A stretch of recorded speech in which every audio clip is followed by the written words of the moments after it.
Hello friends भाबी চাইছানে কেতিয়াবা যদি আমাৰ ভাৰতৰ সংবিধানখন নাথাকিলেহেঁতেন তেন্তে দেশখন কেনেকৈ চলিলে হয় বা যিমানবোৰ দেশ আছে সকলো দেশৰে একোখন সংবিধান আছে আৰু সংবিধাননো কি হয় আৰু এই সংবিধান নাথাকিলে দেশৰ নীতি নিয়ম কোনে বনালেহেঁতেন আৰু কেনেকৈ দেশখন চলিলে হয় কিমান বিশৃংখলতাৰ সৃষ্টি হ'লে হয় কেতিয়াবা ভাবি চাইছেনে এই বিষয়ে আমি এই ভিডিঅ'টোত আজি আলোচনা কৰিম। নমস্কাৰ ফ্ৰেন্ডছ, মোৰ নাম ৰাকেশ দাস আৰু আজিৰ এই ভিডিঅ'টোত আমি চাম যে সংবিধান কি হয়, কোনে লিখিছিলে আৰু কিমান দিন সময় লাগিছিলে। বহুত ইণ্টাৰেষ্টিং হ'ব এইটো ভিডিঅ' কাৰণ বহুতে সংবিধানৰ বিষয়ে নাজানে। আমি ভাৰতৰ নাগৰিক, তো নাগৰিক হিচাপে আমি সকলোৱে আমাৰ সংবিধানৰ বিষয়ে অলপ বেছিক নলেজটো সকলোৰে থকাটো প্ৰয়োজন। তো আমাৰ সংবিধানখন আচলতে সংবিধান কি হয়, সংবিধান হৈছে এখন য'ত নীতি নিয়মবোৰ লিখা থাকে, য'ত সকলো দেশখন কোনে চলাব, কাৰ ঠাত কিমান পাৱাৰ থাকিব আৰু দেশৰ যিমানবোৰ নীতি নিয়ম কানুন আছে সকলোবোৰ এই সংবিধানত লিখা থাকে আৰু সেই সংবিধান মতেই চৰকাৰে দেশখন পৰিচালনা কৰে আৰু ধুনীয়াকৈ দেশখন পৰিচালনা হৈ থাকে।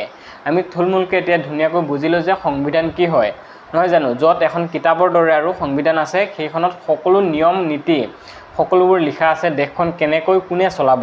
তাৰপিছত আমি চাওঁ সংবিধান কিমান চনত আৰু কোনে ৰচনা কৰিছিলে। সংবিধানখন ৰচনা কৰিবৰ বাবে 1946 চনত অৰ্থাৎ 1946 চনৰ 9 ডিচেম্বৰ তাৰিখে সংবিধান সভা বহিছিল। স্বাধীনতা লাভ কৰাৰ আগতেই ভাৰতে স্বাধীনতা লাভ কৰিছিলে 1947ত, কিন্তু স্বাধীনতা লাভ কৰাৰ আগতেই আমাৰ সংবিধান ৰচনাৰ কাম আৰম্ভ হৈ গৈছিল। 1946 চনত 9 ডিচেম্বৰত এই সংবিধান সভা বহিছিল আৰু তাৰ অস্থায়ী সভাপতি আছিল ডক্টৰ সচিদানন্দ সিনহা, স্থায়ী সভাপতি আছিল ডক্টৰ ৰাজেন্দ্ৰ প্ৰসাদ। সংবিধান সভা ৰচনা হোৱাৰ পিছত 1947 চনৰ 29 আগষ্টত আমাৰ সংবিধান ড্ৰাফটিং কমিটি অৰ্থাৎ সংবিধান খচৰা কমিটি এখন গঠন কৰা হৈছিল, যাৰ সভাপতি আছিল doctor BR. Ambedkar. Doctor BR. আম্বেদকাৰৰ সৈতে 7জন সদস্যৰে এই কমিটিখন গঠন কৰা হৈছিল। আৰু জানি আচৰিত হ'ব, আমাৰ সংবিধানখন ৰচনা কৰোঁতে 2 বছৰ 11 মাহ 18 দিন সময় লাগিছিল। অলমষ্ট আমি 3 বছৰেই ক'ব পাৰোঁ, ইমান দিন সময় লাগিছিল। আৰু আমাৰ এই ভাৰতৰ সংবিধানখন পৃথিৱীৰ আটাইতকৈ দীঘল লিখিত সংবিধান। এইবোৰ হৈছে আমাৰ সংবিধানৰ কিছুমান বৈশিষ্ট্য। অৱশেষত আমাৰ ভাৰতৰ সংবিধানখন 1949 চনৰ 26 নৱেম্বৰত আমাৰ ভাৰতীয় সংবিধানখন গৃহীত কৰা হৈছিল আৰু 1950 চনৰ 26 জানুৱাৰীত আমাৰ ভাৰতৰ সংবিধানখন কাৰ্যকৰী হৈছিল। সেয়েহে আমি সকলোৱে 26 জানুৱাৰী দিনটো প্ৰতি বছৰে গণৰাজ্য বা গণতন্ত্ৰ দিৱস হিচাপে পালন কৰি আহিছোঁ। 1950 চনৰ 26 জানুৱাৰী যেতিয়া আমাৰ সংবিধানখন কাৰ্যকৰী হৈছিলে, তাৰ পিছৰ পৰা এতিয়া 2026 বৰ্ষলৈ বহুবাৰ আমাৰ সংবিধানখন সংশোধনী কৰা হৈছে। আমাৰ সংবিধানখনৰ বহুতো পাৰ্ট সংশোধন কৰা হৈছে আৰু আমাৰ এই সংবিধানখন ভাৰতৰ সংবিধানখন ৰচনা কৰিবলৈ ডক্টৰ বি.আৰ. আম্বেদকাৰে বিভিন্ন দেশৰ সংবিধানবোৰ অধ্যয়ন কৰিছিলে আৰু সকলোবোৰ দেশৰ সংবিধান অধ্যয়ন কৰি যিবোৰ ভাল ভাল নীতি নিয়ম আছে বা যিবোৰ ভাল বস্তু আছে সেই ভালখিনি আমাৰ দেশৰ বাবে আনিছিলে। ধৰ্মনিৰপেক্ষ শব্দটো লিখা আছে ভাৰতৰ প্ৰস্তাৱনাত, কাৰণ ভাৰতত সকলো ধৰ্মাৱলম্বীৰ লোকে বসবাস কৰে। হিন্দু, মুছলমান, খ্ৰীষ্টান, বৌদ্ধ, জৈন সকলো ধৰ্মৰ লোক আছে। তো ভাৰতৰ সংবিধানখন এনেকৈ ৰচনা কৰিছে যাতে সকলোৱে নিজৰ ধৰ্মবোৰ পালন কৰিব পাৰে, যাতে সকলো ধৰ্মৰ মাজত মিলা প্ৰীতি থাকে, অখণ্ডতা অটুট থাকে। সকলোবোৰ দিশ চাই আমাৰ সংবিধানখন ৰচনা কৰা হৈছে।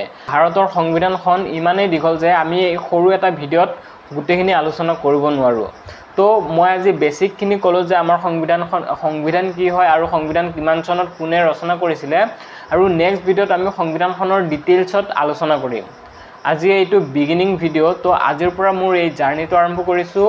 এইটো ভিডিঅ'ত মই পলিটিকেল ছায়েন্সৰ বিষয়ে আপোনালোকক যিমানখিনি পাৰোঁ, মই অনাৰ্ছ লৈছোঁ BA পলিটিকেল ছায়েন্স আৰু ভাবিছোঁ পিছলৈ MA কৰিম।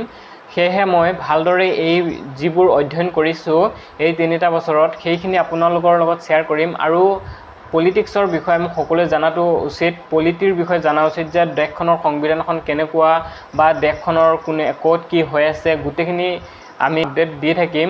আৰু আপোনালোকে এই চেনেলটো ছাবস্ক্ৰাইব কৰি ৰাখিব পাৰে এনে ধৰণৰ পলিটিকেল সায়েন্স ৰিলেটেড ভিডিঅ'বোৰ পাবলৈ আমি নেক্সট ভিডিঅ'ত চাম ইণ্ডিয়ান কনষ্টিটিউশ্যনৰ ফিচাৰ্ছ কি হয় আৰু কিমান চনত কিমানবাৰ এমেণ্ডমেণ্ট কৰা হৈছে কোনবোৰ শব্দ আনা হৈছে নতুনকৈ আৰু প্ৰস্তাৱনাখনৰ বিষয়ে চাম কিমানটা পাৰ্ট আছে কিমানটা আৰ্টিকলছ আছে গোটেইখিনি চাম আৰু প্ৰস্তাৱনাখনৰ বিষয়ে আমি ধুনীয়াকৈ আলোচনা কৰিম সকলো আমি নেক্সট ভিডিঅ'ত আলোচনা কৰিম যদি ভিডিঅ'টো ভাল লাগিছে তেন্তে লাইক এটা কৰি চেনেলটো ছাবস্ক্ৰাইব কৰি ৰাখিব এনে ধৰণৰ নতুন নতুন পলিটিকেল ৰিলেটেড আপডেটবোৰ পাবলৈ আৰু যেতিয়া আমাৰ ভাৰতৰ সংবিধানখন ৰচনা হৈছিল তেতিয়া আমাৰ সংবিধানৰ কিমানটা আৰ্টিকল আছিল আপুনি জানেনে যদি জানে তেন্তে কমেন্ট কৰি জনাব আৰু নেক্সট ভিডিঅ'ত আমি সেই এনসাৰটো আনিম আৰু ধুনীয়াকৈ সংবিধানৰ বিষয়ে বিস্তাৰিতভাৱে আলোচনা কৰিম থ্যাংক ইউ